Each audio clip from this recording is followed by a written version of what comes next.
हालांकि ये संसार दो मुंह वाला सांप है, किसी को नहीं छोड़ता, ना भला करने वाले को छोड़े, ना किसी भले पुरुष को छोड़े, और ना बुरे को तो छोड़ना ही क्या है, बल्कि बुरे को तो हल्लाशेरी देते हैं। हमने गांव में देखा, एक सज्जन शराब से धुत था, गिरता पड़ता जा रहा था।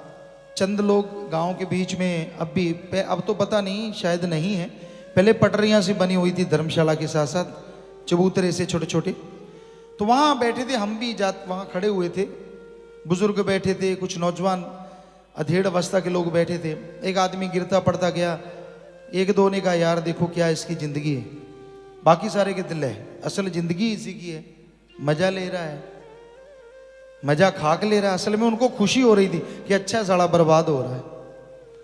यानी आज लोग दूसरे को बर्बाद होता देख के हल्लाशेरी देते, वाह चक दे पुत फटे, चक दे कर दे काम ये, और अच्छे काम पे चलने वालों की टांग खींचते हैं। अगर ये अच्छा करने लगा, अच्छा घर बनाएगा, अच्छी जमीन जायदाद बनाएगा, बिजनेस में तरक्की करेगा, व्यापार बढ़ेगा, अच्छा करने वालों से कोई खुश नहीं होता। इसी का नाम कलयुग है। पहले हमने इतिहास पढ़ा, महाराजा रणजीत सिंह, महाराजा गंगा सिंह, ऐसे राजा हुए हैं, जरा सा भी कोई अच्छा काम कर देता तो उन्हें गोल्ड मेडल, उस जमाने में सोने की अशरफियां देते थे, आज कह लीजिए गोल्ड मेडल, कि वाह भाई वाह, इसने किसी की जान बचा दी, इसने भाई किसी को डूबते को बचा लिया। ऐसे ऐसे कामों के लिए भी अशरफियां दे देते थे राजा महाराजा, बड़ा सत्कार होता था समाज में।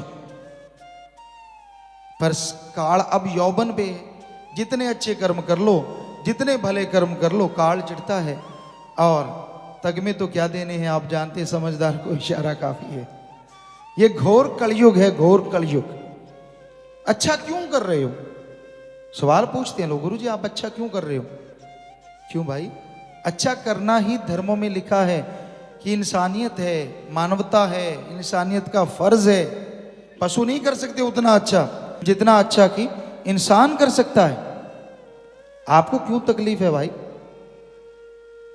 पता नहीं क्या डर है, लोग ज्यादा इकट्ठे क्यों हो रहे हैं, ज्यादा राम नाम में क्यों आ रहे हैं? अरे भाई ये किसी की चारपाई पे बैठने के लिए नहीं आ रहे, ये तो राम नाम गाने आ रहे हैं। ऐसा कोई चीज नहीं है जिसके लिए लोग इकट्ठे होते हैं। ये तो अपने सतगुरु अल्लाह मालिक के आशिक हैं और उसकी आशिकी में हाजिरी भरते हैं, और हाजिरी भर के अपने खजाने भर ले जाते हैं। किसी को मालूम ही नहीं पड़ता, चुपके चुपके देता और चुपके चुपके लूट ले जाते हैं, देखने वाले देखते रह जाते हैं। ये घोर कलयुग है, घोर कलयुग। या थोड़ा सा भी कोई राम नाम गाएगा, अल्लाह वाहिगुरु गौड़ खुदा ओम हरि का नाम लेगा, पौबारा पक्षी पता नहीं कितनी खुशियां ले जाएगा। दृढ़ विश्वास के साथ जो चलते ही जा रहे हैं, चलते ही जा रहे हैं, पता नहीं मालिक ने आने वाले टाइम में उन्हें क्या बख्श देना और कितनी खुशियों के स्वामी बना देना है। सो अपनी कमियां देखा करो, दूसरों को गलत ना बताया करो। वो तो समय बताएगा गलत कौन, लेकिन कहीं ऐसा ना हो बाद में आपको पछताना पड़े। क्योंकि जो आप बुरा किसी को कहते हैं तो उसका फल आपकी झोली में तो जरूर आएगा। क्योंकि अगर आपने किसी भक्त को, नेक इंसान को बुरा बोला तो वो महापाप के समान होता है। इसलिए संतों ने, हर पवित्र ग्रंथ ने लिखा है, किसी की निंदा ना करो, निंदा भली किसी की नाही, मनमुख मुग्ध करन। मुग्ध महामूर्ख को कहा गया, मनमुख जो मन के कहने चलता है, मनमुख मुग्ध करन, मुंह काले तिन निंदका, नरके घोर पवन। यानी किसी की भी निंदा ना करो, किसी को बुरा ना कहो। तेनू चोर नाल की, तेनू यार नाल की, तू अपनी नवेड़ तेनू होर नाल की। आदमी सोचे, दूसरों को बुरा कह रहा है, क्या तूने कोई बुरा कर्म नहीं किया? पर्दा है, लेकिन राम से कैसा पर्दा, उसको तो सब मालूम है आप किस भेष में क्या कर रहे हैं। तो इसलिए कभी किसी को बुरा ना कहो, कहीं लेने के देने ना पड़ जाए। कहीं ज्यादा शातिर, ज्यादा अकल वाले, ज्यादा अपने आप को समझदार बनने वाले, हाँ, कहीं ऐसा ना हो हूं हाँ ही रह जाए और पल्ले से सब कुछ चला जाए। इसलिए भाई किसी पे टोंट ना कसो, किसी को बुरा ना कहो। कबीर जी की वाणी सुनो और शर्म करो।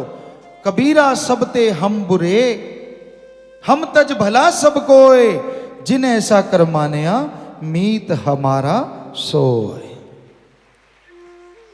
कबीर जी की वाणी बुरा ना मानना भाई, हम किसी की ऐसे बात नहीं कह रहे। हम सुना करते गांव में भी, बड़े प्यार से बड़ी रुचि से पढ़ा भी करते। ये देखने में आया है, माता जी यहां बैठे हैं, कि ये लोग कम सुनते, कहीं भी पवित्र गुरबाणी का पाठ चल रहा होता, लेकिन जैसे शेख फरीद जी की, कबीर जी की वाणी आती, ओ जल्दी उठो जल्दी उठो, इतने 3 बजे शुरू हो जाएगी कबीर जी की वाणी आना। बिल्कुल उंगलियों पे याद होता था कि हाँ आज इतने बजे कबीर जी की वाणी सुनना स्पीकरों से शुरू हो जाएगा। बड़े चाव से कि काम धंधा निपटा लो भाई, बैठ के सुनेंगे। तो इतने बड़े संत हुए, भक्त हुए, वो भी कह रहे हैं कबीरा सबते हम बुरे। आम आदमी को क्या सोचना चाहिए? दूसरों की बुराई नहीं, यहां कबीर जी इसलिए कह रहे हैं, हालांकि वो बुरे तो किसी एंगल से नहीं थे, क्योंकि जो मालिक के प्यारे होते हैं वो यही मानते हैं, तभी मालिक उनके अंदर आके दर्शन देता है और काम करता रहता है जन जन में। कबीरा सबते हम बुरे, हम तज भला सब कोय। जो आदमी, कबीर जी कहते हैं, हमारा अनुसरण करो, कि जो कहते हैं मैं ही बुरा हूं भाई, आपा किसी के क्या अपगुण क्यों गाएं? कबीरा सबते हम बुरे, हम तज भला सब कोय। बाकी सब भले हो भाई आप, कि मैं आपके अपगुण नहीं गाऊंगा। जिन ऐसा कर मान्या, कहना सिर्फ नहीं, कहनी कथनी करनी एक हो जाए। अंदर से मानो कि हां वाकई ऐसा है। जिन ऐसा कर मान्या मीत हमारा सोए। वो अल्लाह वाहिगुरु कह रहा है, वो मेरा सच्चा मीत है, मेरा सच्चा प्यारा है, और मैं उस पे आशिक हूं, वो मुझ पे आशिक है।